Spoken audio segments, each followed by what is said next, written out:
First advance structure. Guys, हम हमारे daily life में ऐसे ही सेंटेंसेस का बहुत यूज़ करते हैं जहाँ पर हम कहते हैं कि हम दावे के साथ कह सकते हैं आज भारत मैच जीतेगा। मैं दावे के साथ कह सकता हूँ तुम्हारे पास पैसे हैं। मैं दावे के साथ कह सकता हूँ तुमने ये घड़ी चुराए थे। सो गाइज, इस प्रकार की सेंटेंसेस को हम हिंदी में तो बड़ी आसानी से बोल लेते हैं, बट इसे इंग्लिश में कैसे कहेंगे जहाँ पर हम फ्रेज यूज करते हैं दावे करना। चलिए सबसे पहले इसके इंग्लिश देख लेते हैं। दावे करना, इसके लिए हम वर्ब यूज़ करते हैं बेट। चलिए इसका कंप्लीट स्ट्रक्चर देख लेते हैं। पहले आपको यूज़ करना पड़ेगा सब्जेक्ट, इसके बाद हेल्पिंग वर्ब। हेल्पिंग वर्ब के बाद आपको यूज़ कर देनी है बेट एज अ मेन वर्ब। इसके बाद आपको लिख देनी है कंप्लीट सेंटेंस। बेट जो मेन वर्ब है, जो कि टेंस के अकॉर्डिंग चेंज भी हो सकती है, जैसे कि बेट बेट बेट, यानी तीनों फॉर्म सेम है। फोर्थ फॉर्म आपके बेटिंग और फिफ्थ फॉर्म है बेट्स। चलिए कुछ एग्जांपल्स लेते हैं ताकि आपको ये स्ट्रक्चर और अच्छे से क्लियर हो जाए। हम दावे के साथ कह सकते हैं आज भारत मैच जीतेगा।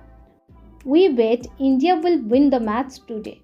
We bet India will win the match today. मैं दावे के साथ कह सकता हूँ तुमने ये घड़ी चुराए थे। I bet you stole the watch. I bet you stole the watch. मैं दावे के साथ कह रहा हूँ वो यहाँ आएगी। I bet she will come here. I bet she will come here. मैं दावे के साथ कह सकता हूँ तुम्हारे पास पैसे हैं।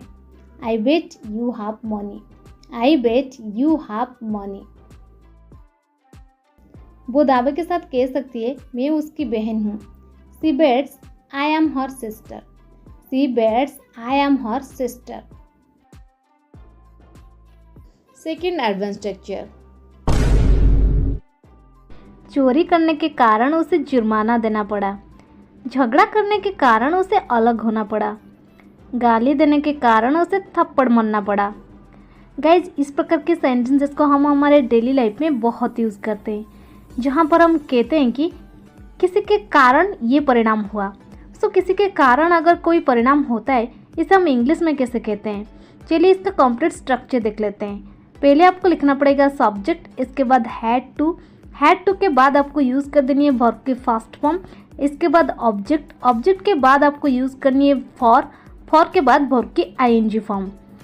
यहाँ पर आप जो दो बार वर्ब की फर्स्ट फॉर्म और दूसरे बार आप देख रहे हैं कि वर्ब की आईएनजी फॉर्म, मैं आपको बता दूँ ये जो वर्ब की फर्स्ट फॉर्म है ये परिणाम वाला वर्ब की हम फर्स्ट फॉर्म लिखेंगे, और दूसरे जो है वर्ब की आईएनजी फॉर्म ये जिसके कारण हुआ है ये वाला वर्ब की आईएनजी फॉर्म लिखेंगे। चलिए कुछ एग्जाम्पल के मदद से इसे और भी बेहतर समझते हैं। चोरी करने के कारण उसे जुर्माना देना पड़ा। देखिए यहाँ पर जो कारण है वो है चोरी करना। चोरी करना एक काम है, ये एक वर्ब है, और दूसरा जो वर्ब है उसे जुर्माना देना पड़ा, यानी चोरी करने का कारण जो परिणाम हुआ वो है जुर्माना देना पड़ा। तो जुर्माना देना पड़ा ये दूसरे वर्ब है।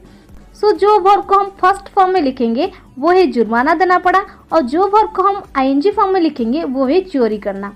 ओके, सो हमारा सेंटेंस हो जाएगा He had to pay a fine for stealing. He had to pay a fine for stealing. The next example, गाली देने के कारण उसे थप्पड़ मारना पड़ा। He had to slap for abusing. He had to slap for abusing.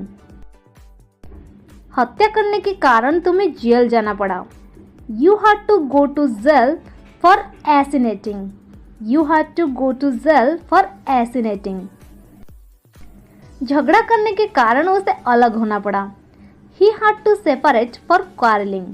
He had to separate for quarreling.